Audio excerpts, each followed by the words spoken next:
Assalamualaikum warahmatullahi wabarakatuh. Kembali lagi ke channel kami. Saya ucapkan banyak terima kasih yang telah mengklik dan menonton video kali ini. Dan di kesempatan kali ini kawan-kawan, saya akan sedikit cerita mengenai tentang musim kemarau. Jadi musim kemarau ini memang musim yang dimana rata-rata cuacanya tiap harinya adalah panas. Dan di musim kemarau ini biasanya kendala yang sering dihadapi yang pertama adalah air. Air pastinya dibutuhkan seluruh makhluk hidup, khususnya tanaman pasti membutuhkan 80% air juga. Otomatis dalam budidaya di musim kemarau, kawan-kawan pastikan air tersedia di lahan kawan-kawan. Kalau tidak tersedia, nanti efeknya seperti di depan kami, tanamannya pertumbuhannya terhambat. Bahkan kalau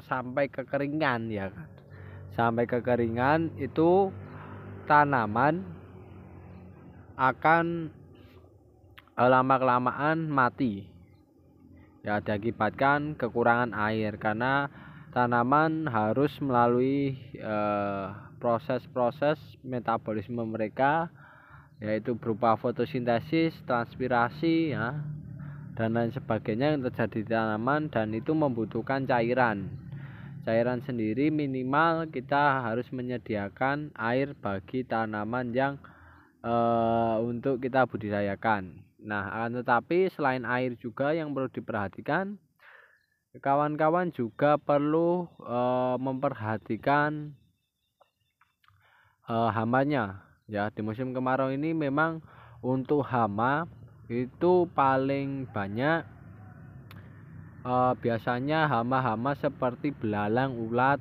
Nah, itu banyak ya, karena di musim kemarau biasanya hama belalang, ulat itu biasanya mudah menyebar dan mudah berkembang biak karena hawanya hangat kan kawan, hangat ya, hawanya hangat, mudah berkembang biak. Apalagi di musim kemarau itu banyak tanaman di sekitar lahan kita ya, berupa rerumputan yang biasanya mereka makan itu mengalami kekeringan, sedangkan lahan budidaya kita itu kondisinya hijau-hijau bagus-bagus. Nah, itu menarik hama untuk sebagai bahan makanan mereka semacam itu.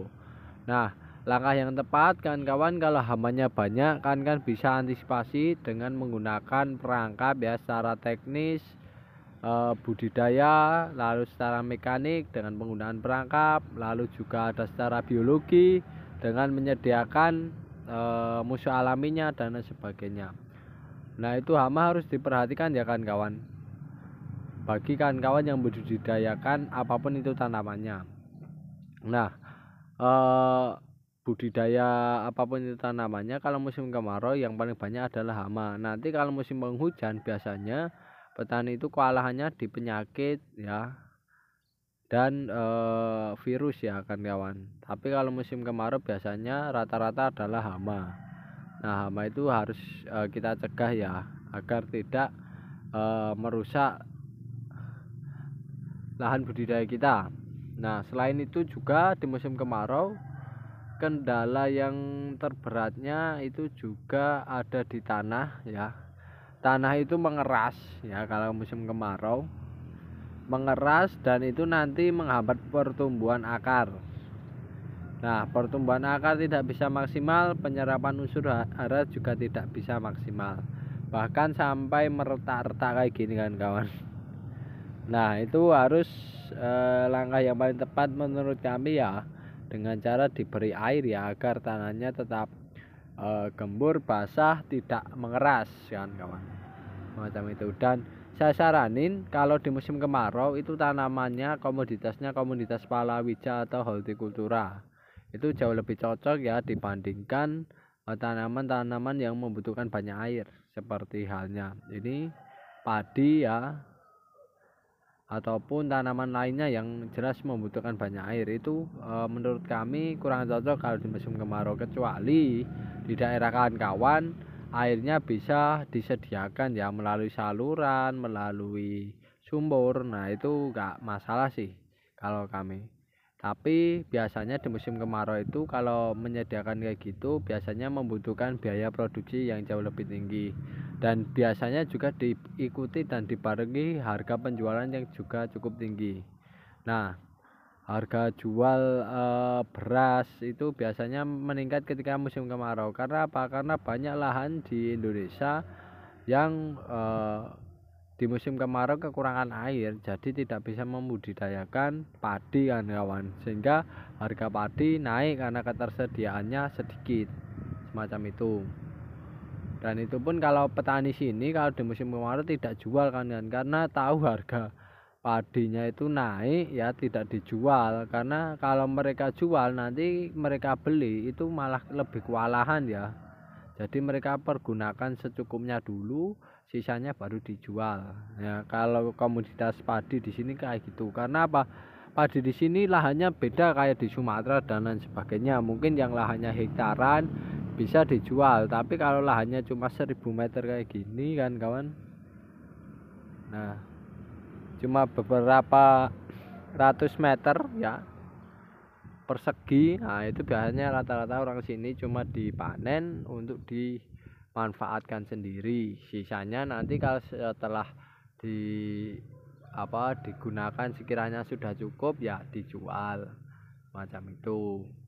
Dan kawan-kawan, di musim kemarau ini ya, selain komoditas tadi juga kita bahas sedikit tanah. Nah tanah itu kami saranin kawan-kawan tetap membudidayakan harus menggunakan pupuk organik ya, karena menurut kami dengan penggunaan pupuk organik untuk lahan budidaya kan kawan, itu nanti akan membantu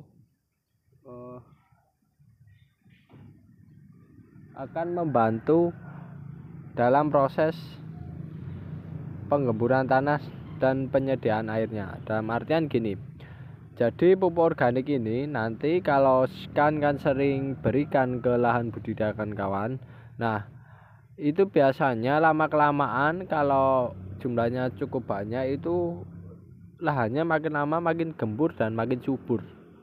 Nah, ketika musim kemarau meskipun kondisinya panas, meskipun dia memadat, tapi padatnya itu tidak sepadat kayak lahan tidak diberi pupuk organik ataupun lahan yang minim pupuk organik, itu tidak sepadat itu. Tapi ya mungkin padat, hanya saja nanti kalau ada tekanan sedikit saja mereka sudah pecah atau sudah gembur lagi ya kan, semacam itu. Yang penting lahan kan diberikan pupuk organik, dan pupuk organik itu sendiri nantinya ketika kondisi kemarau itu mereka akan seperti spons. Jadi ketika ada air mereka langsung bisa menyerap.